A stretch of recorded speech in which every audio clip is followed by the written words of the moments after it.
Assalamualaikum warahmatullahi wabarakatuh. Hai teman-teman, kembali lagi ke channel Ozram Fitri. Di video kali ini kita akan membahas tentang soal sejarah. Mari kita belajar. Kita masuk soal nomor 1 Bapak Ibu, perkembangan ekonomi pada masa demokrasi terpimpin. Presiden Soekarno menerapkan sistem ekonomi terpimpin. Dalam hal ini, Presiden langsung terjun dan mengatur perekonomian. Dalam rangka meningkatkan aktivitas perekonomian, Presiden Soekarno menempuh beberapa langkah. Salah satu langkah tersebut adalah melaksanakan pembangunan nasional. Dalam pelaksanaan pembangunan nasional diperlukan modal dan tenaga ahli. Untuk menyelesaikan masalah tersebut, Presiden menyampaikan deklarasi ekonomi atau DEKON. Tujuan dari DEKON adalah menciptakan ekonomi yang bersifat demokrasi, bebas dari imperialisme. Pada pelaksanaannya, DEKON tidak mengatasi kemerosotan ekonomi. Pada pelaksanaannya, DEKON tidak mengatasi kemerosotan ekonomi, bahkan malah memberatkan rakyat. Program ini dianggap gagal karena A. Kehidupan masyarakat pada umumnya masih di bawah taraf. B. Pendapatan per kapita masyarakat masih belum sesuai standar. C. Semua program pemerintah pada saat itu untuk kepentingan politik. D. Masih ada campur tangan pihak asing yang ingin menguasai perekonomian. E. Tidak ada ukuran yang objektif untuk menilai suatu usaha dan hasil usaha.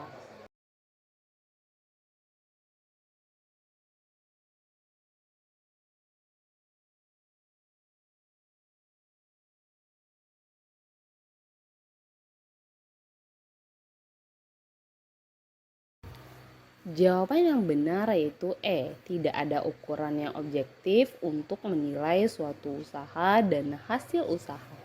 Kita lihat pembahasannya. Implementasi DEKON dinilai gagal karena beberapa alasan. Salah satunya adalah bahwa DEKON tidak memiliki ukuran yang objektif untuk menilai keberhasilan suatu usaha dan hasil usaha. Hal ini menyebabkan banyak keputusan ekonomi yang diambil berdasarkan pertimbangan politik atau ideologi, bukan berdasarkan pertimbangan ekonomi yang objektif.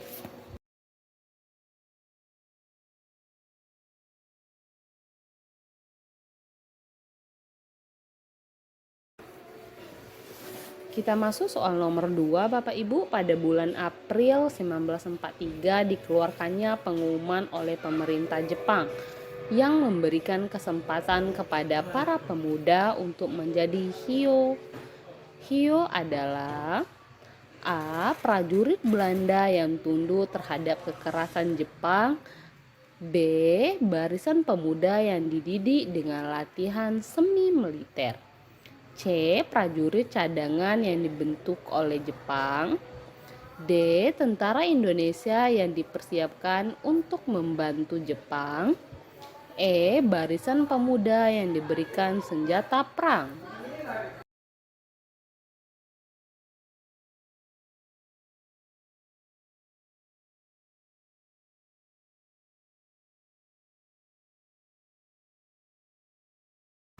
Jawaban yang benar untuk soal nomor 2 yaitu B. Barisan pemuda yang dididik dengan latihan semi militer. Kita lihat pembahasannya.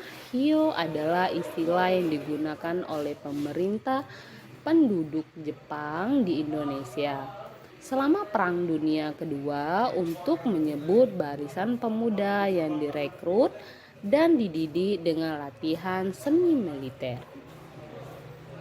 Pada bulan April 1943, pemerintah Jepang mengeluarkan pengumuman yang memberikan kesempatan kepada para pemuda untuk bergabung dengan hyo.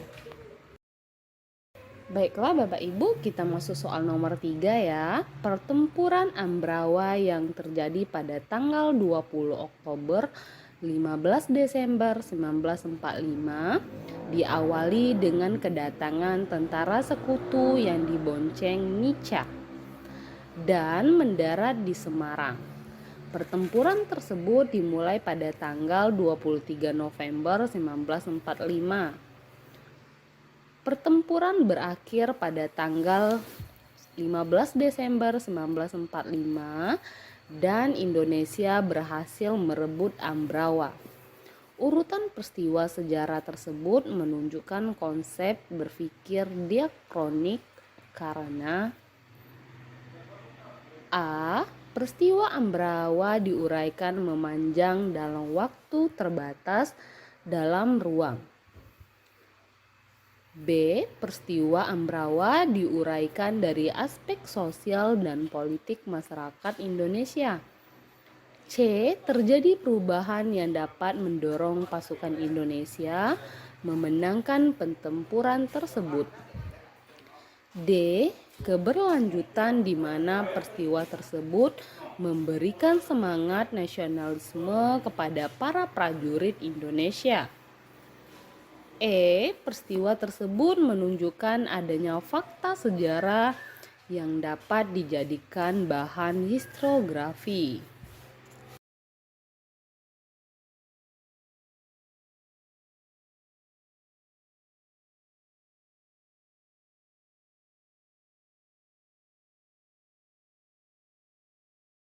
Kita masuk jawabannya yaitu A. Peristiwa Ambrawa diuraikan memanjang dalam waktu tetapi terbatas dalam ruang. Kita lihat di sini pembahasannya ya. Peristiwa Ambrawa diuraikan memanjang dalam waktu tetapi terbatas dalam ruang. Konsep berpikir diakronik menekankan urusan peristiwa sejarah dalam kronologi waktu, memperhatikan perubahan dan perkembangan dari masa ke masa. Dalam kasus pertempuran Ambrawa, urutan waktu dari kedatangan tentara sekutu hingga berakhir pertempuran menunjukkan pendekatan diakronik. Karena peristiwa tersebut diuraikan berdasarkan urutan waktu terjadi, meskipun terbatas pada lokasi sama, yaitu Ambrawa. Kita masuk soal nomor 4 Bapak Ibu. Ilmu sejarah merupakan suatu ilmu yang memiliki hubungan erat dengan kehidupan manusia. Setiap kehidupan manusia terdapat berbagai peristiwa. Oleh karena itu, jika seorang sejarawan akan menulis kembali peristiwa tersebut, terdapat beberapa konsep berpikir yang harus diterapkan. Salah satu konsep berpikir yang digunakan seorang sejarawan sinkronik yaitu A. Mengutamakan urutan terjadi peristiwa-peristiwa sejarah. B. Mengkaji peristiwa sejarah yang terjadi pada masa tertentu. C. Mempelajari peristiwa berdasarkan pembengkakan pada suatu masa. D. Penulisan sejarah berdasarkan realitas suatu peristiwa. E. Penulisan sejarah berdasarkan catatan-catatan suatu perjalanan.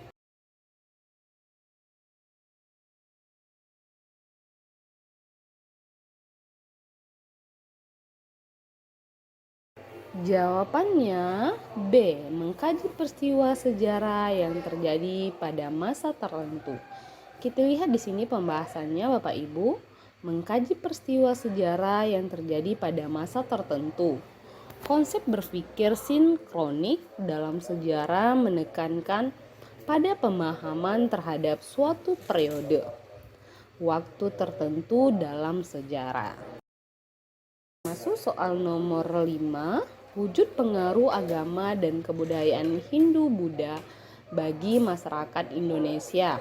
Antara lain berkembangnya teknologi pembuatan candi, Dikenalnya sistem kasta pada masyarakat Hindu, mulai dikenalnya konsep raja dan kerajaan, mulai dikenalnya aksara dan kesusteraan, dan mulai dikenalnya kepercayaan atau agama Hindu-Buddha. Maka terjadilah perubahan zaman menjadi zaman A. Sejarah, B. Prasejarah, C. Nirleka, D. Hindu-Buddha, dan E. Islam.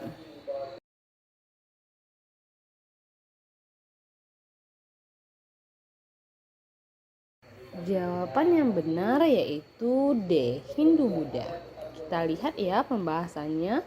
Hindu-Buddha adalah perubahan tersebut menandai masuknya Indonesia ke dalam zaman Hindu-Buddha yang ditandai oleh pengaruh agama dan kebudayaan Hindu-Buddha yang sangat kuat pada masyarakat Indonesia pada masa itu.